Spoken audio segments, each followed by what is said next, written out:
What's up, y'all? Welcome back to my channel. It's just Jess, and I'm back with another freaking stinking video. So if this is your first time watching, or your second time, third time, and you have not subscribed yet, go ahead and hit that subscribe button down below. Turn on your post notifications, and follow me on Instagram at jessica.gm_. In my last video, I asked you all to DM me questions regarding my interracial relationship, or any questions that you guys want answers to get to know me better. And you all DM me quite a few questions about my interracial relationship. So I'm going to answer those right now. And stay tuned, and I'll be right back with the questions and answers that you guys have asked me. My life is better with you in it. 1000 ways that I can spend it. A happy day, ain't no pretending. My world is better with you in it. Okay, y'all, I'm back with the questions that you all have asked me. I have my iPad right here, and I think I'm not going to say who asked the questions. I think it'd be better if I kind of leave that personal or whatever. So I'm just going to ask the questions that you all asked me, and I'm going to answer them. But I'm not going to say who DM'd them to me. Now, the first question is, where did we meet? Me and Wes met at work. I was a pharmacy technician. He was my lead. I wasn't trying to go that route. I wasn't feeling him, but we ended up talking, and The second question is, who approached first? He approached me first. I'm thinking he approached me first, if I can remember. I think he approached me, and it kind of turned into, it was supposed to be just a friendship, but it grew into like a relationship within the first phone conversation that me and him actually had. But yeah, I think he approached me first. I'm sure I didn't approach first. The third question is, do you only date white men? No, I did not only date white men. I'm married now, so at that time when I was in the dating phase, I did not only date white men. I dated black men, white men, but white men were not the only race that I was dating. Being that I'm black, as you all can see, I was attracting more black men. So it was easier for me to date at the time black men. But if I attracted a white man and I liked him, we dated. I have dated a white man in the past. So yeah. The next question is, was it easy to introduce each other to your families? It was easy for me to introduce him to my family. It took a while before I actually got in and met his family and everything, but when he met my family, it was fine. It's just my sister and my mom, whose opinion really mattered, because while I was staying at home, it was just my sister and my mom. So they were fine with it. My mom had met the previous white guy I dated, so she didn't really have a problem with it. But yeah, it was easy for him to meet my family. It was just a little bit more difficult for me to meet his family. I think this is the fifth question. What did your parents think? My mom was fine with it. Like I said, my mom was the only one that mattered. My mom and my sister, they were both fine with it. I'm the oldest sister. I have a younger sister. So my mom was fine with it. The next question is, what did your friends think? What did your friends think? My friends were, to know me is to know that I'm quiet as a group. Like I'm quiet. I don't really say too much. So I kind of keep everything kind of under wraps or whatever. So at that time I was working. I had a work friend that was attracted to him. So I told Wes that before me and him even got started on even trying to build a relationship, whatever, I would want to get my friend's approval. Like I don't want to be nice. Like I don't want to just pop up and all of a sudden we all work together. I don't want to pop up and all of a sudden we're dating. So I was just like, let me go and get her approval, even though she likes you, but she had a boyfriend at the time. I don't know why I felt like I need the approval, but I went and got her approval, and I think we went to the mall and we like were talking. I was like, well, I think me and Wes like each other, whatever. She was like, oh yeah, it's fine. Like I have a boyfriend. Like I can't do anything, but I just didn't want to overstep. You know what I'm saying? Like I tried to be nice. Like I didn't want to overstep, and she was really liking him. I don't know what question number this is, so I'm just gonna read the question. What does your oldest son's father think? I don't know. We don't talk on that level like that. So what he thinks and how he feels, I really don't know. As far as him, like I don't really know how he feels. I don't think he would have a problem with it or has a problem with it because he's dated a white girl before. So I don't think he cares about the race. I think it's all in how he's being treated and everything. So the next question, were you concerned about racial stereotypes? I wasn't, being that I had already dated somebody that was white. I wasn't. I don't know if he was. He's supposed to be in this video, y'all, but he's out doing other stuff, so he doesn't really he's not feeling the whole want to be in videos type thing, so I have to pull teeth to get him in videos, but he'll probably be in the next one. But as far as the racial stereotypes, I don't think I was concerned about them at all. It's up to you to prove that those stereotypes are not true. So if you're willing to date somebody out of your race, they're going to prove to you the ones that are not true, or you're going to prove to them the ones that are not true. And majority of all of them are true. Like I don't think there's one racial stereotype that we have that it's true. Like everybody don't like chicken, everybody don't eat watermelon, so as far as the racial stereotypes, no, I wasn't concerned about them at all. I mean, you hear people say things, but unless you're actually with a person of a different race or have actually experienced something of a different race, you can't verify if that's true or not. You can just repeat. And I think that's where a lot of racial ignorance come from people not actually wanting to get out there and experience things on their own. They're just going by hearsay. And unless you're actually out there experiencing things, you won't have your own point of view to actually go and be able to repeat something that could not be true. Like just because one black person or just because one white person acts a certain way doesn't mean that speaks for the whole entire race. So yeah. The next question is, are you worried that your kids won't fit in? No, I'm not really worried that my kids won't fit in. As far as like my oldest one, Mace, he's fine. Like Elsie's fine, and Levi, he's up and coming. He's 4, so eventually when he starts school, I think he'll be surrounded by that time. I'm sure he'll be surrounded by different people of different races. So it's not all about fitting in sometimes. So I think he'll be fine. He has the personality where he can take on anything. He's 4 going on 40. Like the way he acts, the way he talks, carries himself, he'll be just fine.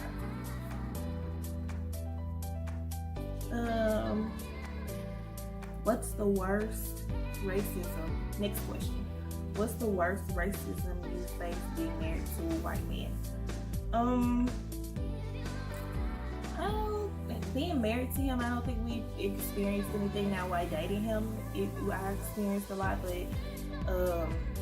being married to him, no, I don't think we've experienced anything. Like I say, when we go out, we have a lot of people staring at us, or if we're not disagreeing in public or we're arguing or whatever, we'll have people staring at us, but we'll have people staring at us and we won't realize why until we're like, oh, okay, it's because he's white and I'm black, or it's because I'm black, he's white, or whatever the case may be. That's kind of why people would stare at us or whatever.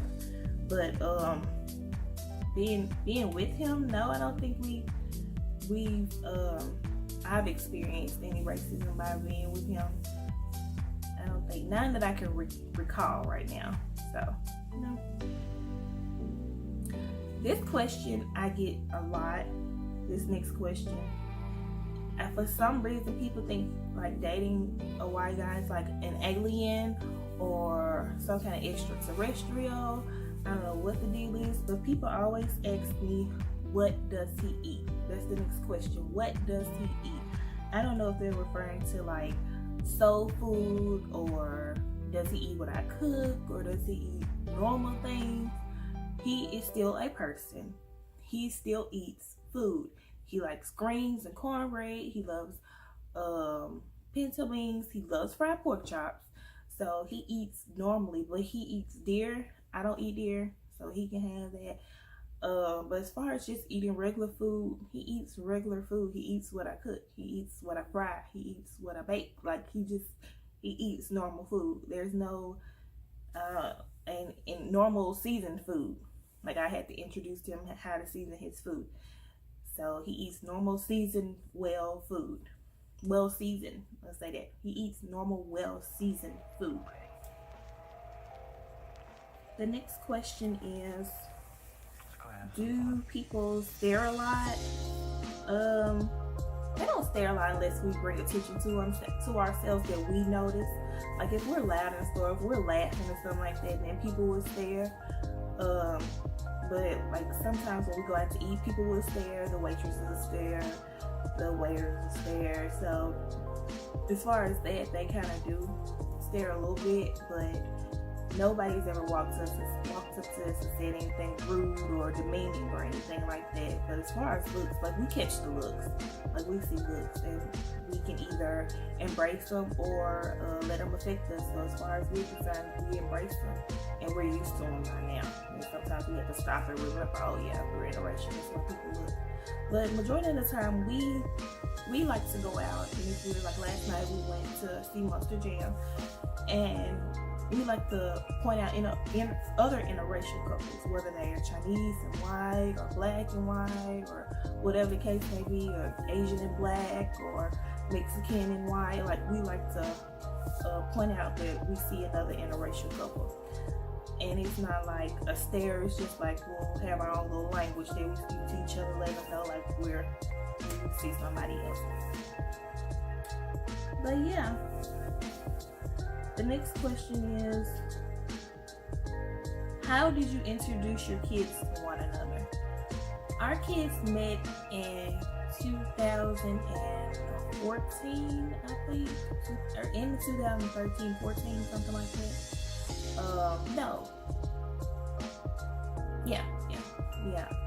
Because I went into my job in 2012. I started my job in 2012 and I met him, but we didn't actually start, well, I started my job late 2012, like October, November-ish, and we didn't actually date until 2013, the whole another year, like 2013, and our kids met the end, like that couple of months in dating, 2013, early 14, I think, and we just brought them around each other. Like kids are taught to be racist. Kids are taught to hate other races because that's something that they are being taught. But had there not been, like kids are just kids. Like they see another kid, they just play with them. Like unless they're taught to act a different way or to speak a different way. But other than that, they were kids. They just played together. They didn't see a race. They just saw a kid. So we just introduced them and they just played. Like they just went right to playing. And that was it. The next question is, how do I make our relationship work in a world full of hate? That's a really good question. Really, really good question. Like I said, people are taught to hate. There's something that they are taught. And the way I make our relationship work is we address what's going on in the world and our opinions on the situations, and we just make it work. It's just something that you have to be dedicated and passionate about, and it's all about making it work. Like, I don't see someone getting, like, something happening to someone that's black and then hating him for it, because that's not him. He's not the one who did it, and he's not the one whose mental capacity is what created this problem. You get what I'm saying? So it's a lot of hate that goes on to the world, and it does get hard because people start to stare more when there's more violence going on. People start to wonder, like, well, I'm sure they wonder, like, why is she with him? Why are they together? And all that stuff like that. But you can't base your relationship in the way you feel about somebody because of what's going on around you that you have no control over. All you can do is try to stand firm in what you have going on in your relationship and your love, and know that love will prevail, and love is what gets you through situations like that. Like, me sitting with him and laying with him and being married to him shows that not everyone thinks the way that one person thought that created that act against an African American. Like, being with him shows me that there are different people in the world. So that's kind of how we make it work, or how I make it work. Is it easy dating a different race? It's the same. Like, there's no difference in it. At the end of the day, he's still a man. Like, men still think the way they think. We still argue about things that men do, like stupid things they do. Because at the end of the day, he's still a man. He's just a white man. Like, he's still a man. We still argue. I'm still a woman. But I still have feelings. And he still creates situations that we argue about. And if there's no different. Like, there's no easy. There's no easy in it. It is what you make it.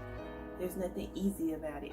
Now, are there differences when it comes to, like, the things he do or the way he responds and everything like that versus what I was used to or the way people responded to me? Yeah, there's difference in that, but there's still situations that occur that we still have to work our way through. Like, nothing is easy. Nothing worth having is easy. So yeah, the next question is, after dating two races, which one do I prefer? I prefer my husband. Like, I think, like, people try to go back to, like, stereotypes and try to stereotype people and say that black men are better in certain things, and white guys aren't so good at certain things, or lack in a certain area. No, it's all in how you look at things. It's all in how you put everything into perspective, and it's all in how your heart feels. Like, you're out there just experiencing life, just living and just trying out different things, then that might be what you come across. But once you put love and everything into the factor, everything is different. So, being that I'm married, I prefer who I'm married to. You get what I'm saying? The last question is, what advice would you give someone whose family doesn't approve of interracial dating? What advice would I give someone whose family doesn't approve of interracial dating? I would say make sure that it's something that you see, not just dating, that you see might eventually turn into marriage, that you can see potentially. And how are they responding? Whether it's a girl or a guy, how are they responding to their family not replying? Are they still with you? Are they still trying to make it work with you? Are they willing to cut ties with their family if their family doesn't accept who they love or whatever? You can't control who you love. Like, I can't control, once my kids get on, I can't control who they love. I can just respect it and accept it if I want to be a part of their lives, and that's all you can do. So, advice to person who I understand the struggle. I know it can be hard at times. I know you can cry about it and want more from life and question everything. And I would say that just make sure that it's something that you all have talked about, first of all, and it's something that you all have addressed, and it's not just like something that's been ignored. And see how the other person, see how the other person whose family it is, see how they're responding. Are they willing to leave their family? Are they all about you? Are they pushing you to the side to go be with their family? And then if they're pushing you aside to go be with their family, that's opening up doors, letting you know that maybe maybe they're not going to give in, maybe they're not going to put me first, or respect my feelings or anything like that. So just feel out the vibe. I would say just feel out the vibe, and it's all about what you're willing to take. If you want to stay with them and they just keep you and their family separate, then that's your call. If you want to leave, or if you want to push for them to make their family accept you, then that's your call. But I just say feel out a situation, and if your energy and their energy is not matching, then let it go. But thanks, guys, for asking all those questions. I'm glad to see you all are watching me. Shout out to my new subscriber. Thank you all for everything that you've done. Make sure to like, comment, and subscribe. Turn on your post notifications so you guys won't miss any uploads that I do. And make sure to follow me on Instagram at jessica.gem_. Thank you guys so much for watching, and I'll see you in my next video. Bye.